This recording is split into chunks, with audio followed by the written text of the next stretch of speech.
27/10/2025 રોજ સોનગઢ પોલીસ સ્ટેશનમાં BNS કલમ 64(2)F, 64(2)I, 64(2)M, 65(1), 72(1), 352 તથા પોક્સો એક્ટની કલમ 4 અને 6 મુજબ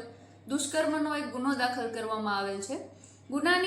ગુનાનું કારણ એ છે કે ભોગ બનનાર તથા ફરિયાદીના મોટા બાપુજીનો દીકરો છે તેમના દ્વારા ફરિયાદી તથા ભોગ બનનાર સાથે છેલ્લા 5 વર્ષથી અવારનવાર તેને ડરાવી, ધમકાવી, તેની સગાઈ તોડી નાખવાની બીક બતાવી, અવારનવાર તેની સાથે તેની મરજી વિરુદ્ધ શરીર સંબંધ બાંધી તેનો બળાત્કાર કરવામાં આવેલ અને તાજેતરમાં પણ તારીખ 6/10/2025 રોજ ફરિયાદી સાથે તેની મરજી વિરુદ્ધ શરીર સંબંધ બાંધી તેનો બળાત્કાર કરવામાં આવેલ હતો, જે અંગે સોનગઢ પોલીસ સ્ટેશનમાં ફરિયાદ નોંધવામાં આવેલ છે.